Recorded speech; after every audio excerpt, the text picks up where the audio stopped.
Hi friends, ration card లేకున్నా సరే April 1 నుంచి సన్న బియ్యాన్ని అందజేస్తాము అని చెప్పేసి ప్రభుత్వం తెలపడం జరుగుతుంది. మరి రేషన్ కార్డు లేని వారికి ఏ విధంగా సన్న బియ్యాన్ని రేషన్ బియ్యాన్ని అందజేస్తారు అనేది ఈ వీడియో ద్వారా మనం తెలుసుకుందాం. వీడియోను ఎవరు కూడా స్కిప్ చేయకుండా ఎండ్ వరకు అయితే చూడండి. వీడియో చూస్తున్న ప్రతి ఒక్కరు జస్ట్ ఒక లైక్ చేసి సపోర్ట్ చేయండి. సో ఫ్రెండ్స్, మనకు ప్రభుత్వం చాలా రోజుల నుంచి అయితే చెప్పడం జరుగుతుంది, రేషన్ కార్డు దారులందరికీ కూడా ఏప్రిల్ 1 నుంచి సన్న బియ్యాన్ని అందజేస్తాము అని చెప్పేసి. అయితే రేషన్ కార్డు ఉన్నవారికి ఎట్లాగూ రేషన్ బియ్యం సన్న బియ్యమైనా దొడ్డు బియ్యమైనా అందచేయటం జరుగుతుంది. కానీ రేషన్ కార్డు లేని వారికి కూడా అందజేస్తామని చెప్తున్నారు కదా.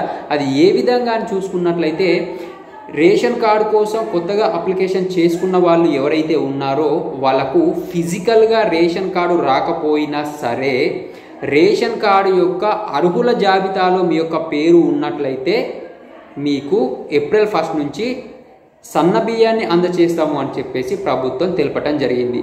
అంతేకాని రేషన్ కార్డు లేకున్నా అప్లికేషన్ చేసుకొని వాళ్ళకు కూడా వస్తాయా అంటే రావు. రేషన్ కార్డు లేకుండా కొత్తగా రేషన్ కార్డుకు అప్లికేషన్ చేసుకొని అర్హుల జాబితాలో వాళ్ళ యొక్క పేరు వచ్చినట్లయితే ఫిజికల్గా మీ దగ్గర కార్డు లేకున్నా సరే రేషన్ సన్న బియ్యం అయితే ఏప్రిల్ 1 నుంచి అందటం జరుగుతుంది. సో ఫ్రెండ్స్, ఈ వీడియో చూస్తున్న ప్రతి ఒక్కరు జస్ట్ ఒక లైక్ చేయండి. మన ఛానల్ని కొత్తగా చూస్తున్న వాళ్ళు ఎవరైనా ఉన్నట్లయితే మన ఛానల్ని సబ్స్క్రైబ్ చేసుకోండి.